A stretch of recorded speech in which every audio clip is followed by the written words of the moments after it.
All right, and we are live. All right, welcome to We Trade HQ. I'm Christian. This is Brad, and it's time for the Wednesday watch list. So, Brad, you can give us your top 3 stocks that you're watching for today and moving forward. First of all, I got to say the backdrop is pretty awesome, man. It looks much better. Thanks. Whatever your daughter's room, I guess you're hanging out in.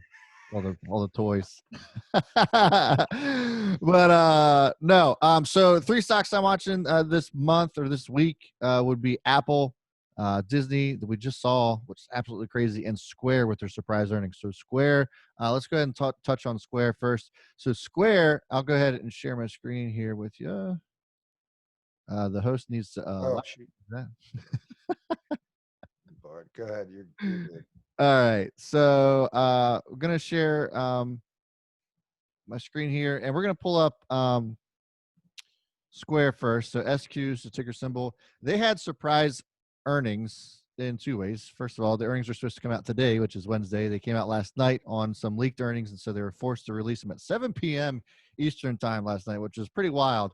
And they crushed earnings. Their expected earnings per share were like at a loss of 4 cents or something like that. Came out 18 cents was their actual earnings per share. $600 million in net, revenue this quarter, absolutely blowing it away.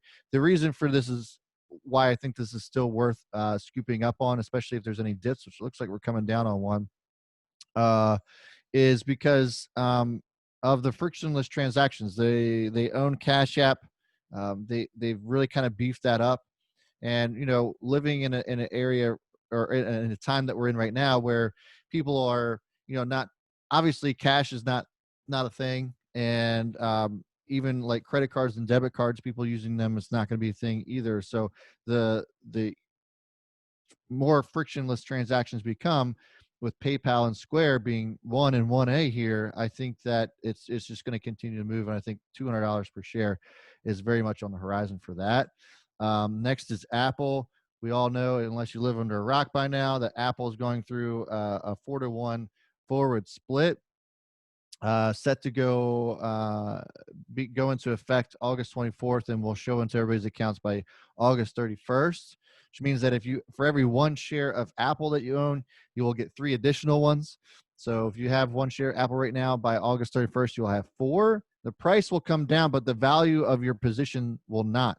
So everybody, there's a lot of confusion with that. So if you own 1 share of Apple at $446, then you'll by August 31st, you'll still have 4 shares that will be valued at $446. It's just that the price per share at that point will be right around $100 to $125 a share, depending on where Apple actually ends up landing by the end of the year, or by the end of the month. Here's the thing: Apple has always run into splits, with the exception of the .com bubble. So let that sink in. I think that Apple continues to move. It looks really good here. Would I buy up here? I would suggest probably at least owning something of Apple before the split, because I think that once the split goes through and people see that Apple is quote unquote cheap, there'll be a lot of buying after the split occurs as well. So Apple, Square, and then Disney absolutely crushed earnings on a huge surprise. They came in to this morning with an expected earnings per share loss at 43 cents, came in and actually was positive on earnings at 8 cents per share, and that's without their parks being open. Absolutely incredible. Christian actually touched on this as well within our mentorship in the morning, that they were able to really kind of manage the budget quite efficiently, despite having a lot of things closed. And what really saved them was Disney Plus. If they didn't have Disney Plus, it would have been awful for them. But it's crazy. They came out with Disney Plus in November. The Rona hits in January, February. So it was just like right place, right time. I think Disney continues to crush it, especially if they end up opening parks, to the fullest this quarter. So it'll be interesting to see if all that happens. If it does, Disney's going to absolutely rock it. 60 million new subscribers for Disney. It's going to be awesome. Yeah, and I don't know if you remember this conversation, but back when they announced they were getting Hamilton, I asked you if that would be a catalyst, how that would help. I just want to say, not toot my own horn, but they had even mentioned that an increased surge was Hamilton. So, booyah. Actually, we can't say that. They're not allowed to say that. But The Jim Cramer thing, I think. but yeah, like one of the key things to note was that they did hit, I mean, not just in streaming service, which is over 100 million subscribers, but like specifically Disney Plus hitting the 60 million, which was the low end of their goal for 2024. So it was like a 60 to 90 million or 100 million range. Yeah. So if that was the low end goal, I mean, they could hit their high end goal for 2024 by the end of this year. That's incredible. Because they also announced that the Mulan, which was like one of their big movies coming out, they're gonna offer it as a paid service. Like, so you could pay for it. It's like $30.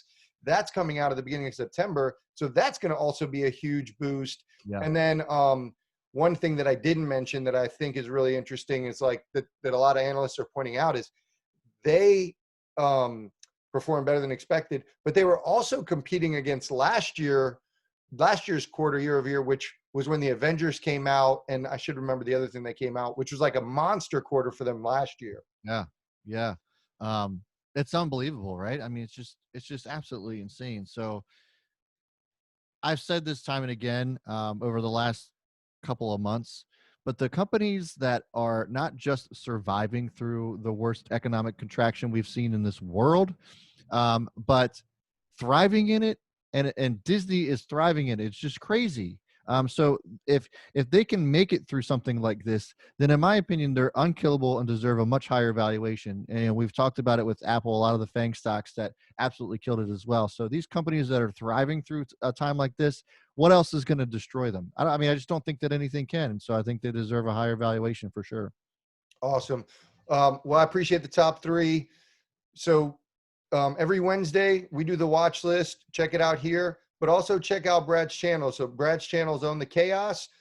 He gives out actually a watch list to his members every morning. So if you like the top three, he gives 5 stocks every morning that he's watching.